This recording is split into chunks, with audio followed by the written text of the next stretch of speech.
გიორგი ბაჩიაშვილმა, რომელსაც რამდენიმე ბრალდებასთან ერთად ბიძინა ივანიშვილის ბიტკოინების მართლსაწინააღმდეგოდ მითვისებას ედავებიან, საქართველოს დატოვა. თანაინვესტირების ფონდის ყოფილი ხელმძღვანელი აცხადებს, რომ საზღვრის გადასაკვეთად სისტემაში არსებული ხვრელები და მათ შორის ადამიანებიც გამოიყენა. როგორც შეძლო გიორგი ბაჩიაშვილმა ქვეყნის დატოვება ჩამორთმეული პასპორტისა და მისთვის საზღვრის გადაკვეთვის აკრძალვის პირობებში. საკითხი ახლა საგამოძიებო უწყებებმა უნდა შეისწავლონ. ბრალდებულის ადვოკატის განმარტებით ბაჩიაშვილს ქვეყნიდან წასვლა არავისთვის შეუთანხმებია. მერაბ პაპაშვილი გვერდდება დეტალებით. მერაბ გისმით. როგორ შეძლო გიორგი ბაჩიაშვილმა ერთის მხრივ ქვეყნის დატოვება და მეორეს მხრივ როგორ შეძლო ის ყველაფერი, რაც მას გეგმაში ჰქონდა, ამის განხორციელება, ახლა ამ მთავარ კითხვაზე პასუხი უნდა გასცეს საგამოძიებო უწყებამ, თუმცა ამის შესახებ მედიას ინფორმაცია ჯერ არ გააჩნია. თავად ბაჩიაშვილი ამბობს, რომ ის ამ ეტაპზე არ იტყვის თუ რომელ ქვეყანაშია, რომ დაცული იყოს მისი უსაფრთხოება, თუმცა ამბობს, რომ ის გააგრძელებს ბრძოლას ერთის მხრივ სისტემის და მეორეს მხრივ ქართული ოცნების დამფუძნებლის ბიძინა ივანიშვილის წინააღმდეგ. გიორგი ბაჩიაშვილი ასევე ამბობს იმასაც, რომ მან ქვეყნის დატოვებისთვის გამოიყენა სისტემაში არსებული ხვრელები და მათ შორის ადამიანებიც, თუმცა მეც ამ თემაზე უკვე აღარ ამბობს. გიორგი ბაჩიაშვილს საგამოძიებო უწყება ედავებოდა რამდენიმე მუხლით, მათ შორის ერთ-ერთი მუხლი ეხებოდა ბიძინა ივანიშვილისთვის ბიტკოინების მოპარვას, მითვისებას, თუმცა ამ ბრალს გიორგი ბაჩიაშვილი ამ დრომდე არ აღიარებს. ბაჩიაშვილი ქვეყნიდან გავიდა, თუმცა ის ბრძოლის გაგრძელებას აანონსებს. ამ საკითხზე მან გუშინ TV პირველთან ისაუბრა. ვარ დაცულ ადგილას, უსაფრთხო ადგილას, პრობლემა არანაირი არ მომხება, თუმცა მაინც გარკვეული უსაფრთხოების ზონები უნდა მივიღო. ჩემი და ივანიშვილის რამენაირი გარიგება იყო და არის შეუძლებელი. სისტემაში არსებული ხვრელები და მათ შორის ადამიანებიც გამოვიყენა. ეს იყო გიორგი ბაჩიაშვილის პოზიცია. გუშინ ჩვენ ვნახეთ გუშინ გავრცელებული განცხადება, რომელშიც ბაჩიაშვილი ამბობს, რომ ემუქრებოდა მას ერთის მხრივ ჯერ დაპატიმრება, ამის შემდეგ კი ციხეში დამატებითი საფრთხეები და რომ ამას გაექცა ის. თუმცა ამის მიუხედავად ის უკვე 2 დღეა ამტკიცებს, რომ გააგრძელებს ბრძოლას ქართული ოცნების წინააღმდეგ და დაეხმარება ყველას თბილისში, საქართველოში მყოფს, ვინც იბრძვის სისტემის წინააღმდეგ. ბევრი კითხვა გაჩნდა, რა როლი ჰქონდა ამ ყველაფერში საგამოძიებო უწყებებს და მასში მომუშავე გარკვეულ ადამიანებს გამოძიების ჩატარებას ელოდებიან მათ შორის ხელისუფლების ოპონენტები, თუმცა ამბობენ, რომ ბაჩიაშვილმა საკუთარი გასაკეთებელი უკვე გააკეთა, სისტემა ამხილა და რომ ის არ უნდა გააკრიტიკონ იმის გამო, რომ გაიქცა, წავიდა ქვეყნის გარეთ, ფიქრობენ, რომ ბაჩიაშვილი ქვეყნის გარეთ უფრო ეფექტური იქნება, ვიდრე იქნებოდა ციხეში ყოფნის დროს.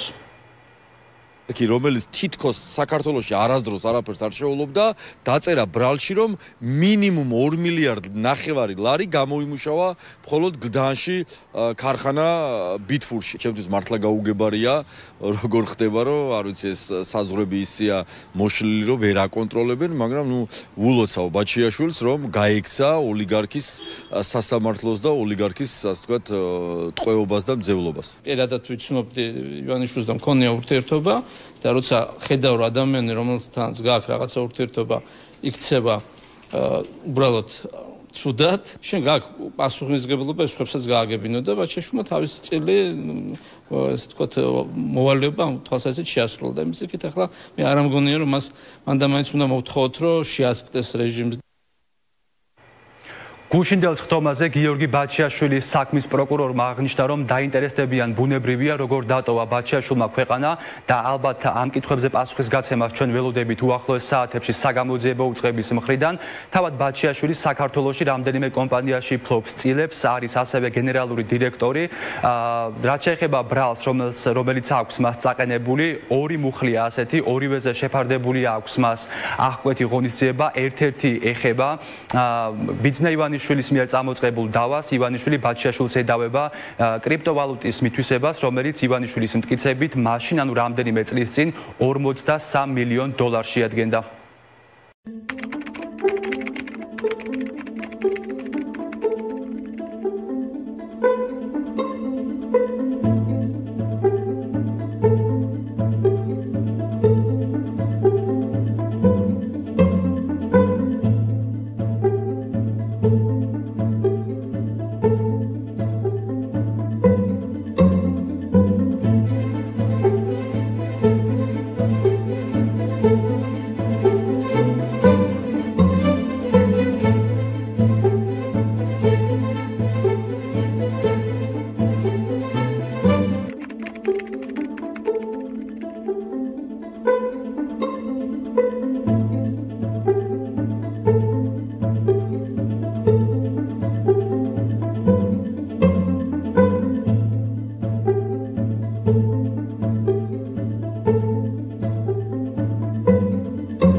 ბოლომდე რომ ამათინება იყოს, საერთოდაც ჩაატარებდნენ ამ სიტყვებს და პირდაპირ ციხეში გამოშვებდნენ. უბრალოდ ივანიშვილმა მაინც უნდა რომ რაღაც ფორმალობა დაიცვას, ხალხს მოაჩვენოს თითქოს რაღაცა ხდება ამ შენობაში და საერთოდ რაღაც სამართალთან ახლოს აქვს საქმე ამ შენობას და მის რეჟიმს. ამიტომაც ყველაფერი არის მოსალოდნელი, არაფერი არ გავიკვირდეთ. ეს პროცესი არის ერთი დიდი ცირკი და ივანიშვილის სადამშელო ოპერაცია იმისთვის რომ გამომძალოს ძალით თავი. 150 კაციან გასაჭიროა სიაზე და უფრო მეტი რომ ხდება როგორც გადასწრები ვინ არიან ჩართული ხარი პირველი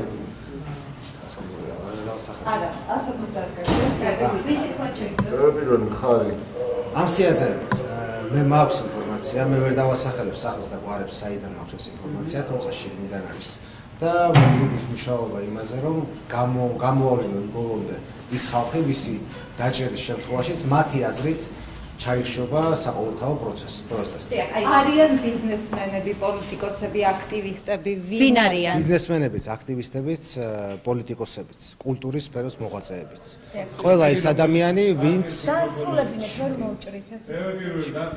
ყველა ის ადამიანი რომელიც არის ამ პროტესტის სახე დღეს, მაგრამ ყოველთვის რამდენიც არ უნდა ადამიანი დააკავონ, ყოველთვის ახალი ხალხი წამოიწევს ზედაპირზე, იმიტომ რომ ეს არის საყოველთაო პროტესტი, აქ არავის არც ფულს უხდიან და არც არავინ არავის გულის არ დგას. ყველა იცავს აქ საკუთარ ფასეულობებს. საქმეები ikერება თუ პროვოკაციებს ცდილობენ რომ წამოაგონ, სისხლის სამართლის საქმეები დევს უკვე მაწინააღმდეგ პროკურატურაში თუ როგორ ხდება? თქვენ ამბობთ, რომ როგორც მზია ამაღლობელი შემთხვევაში შეიძლება იყოს პროვოცირებული გარკვეული ქმედებები. ყველანაირი სიბინძურე მზადდება, ყველანაირი. მათ შორის საქმეები ikერება, მათ შორის მზადდება პროვოკაციები, არაერთი პროვოკაცია ვნახეთ. და მათ შორის სხვა ყველანაირი ძალის მიერ მეთოდზე არის საუბარი. დაშინება, დევნა, მოსყიდვა, ყველაფერი, რასაც კი შეძლებს, ყველაფერს გააკეთებს ეს რეჟიმი.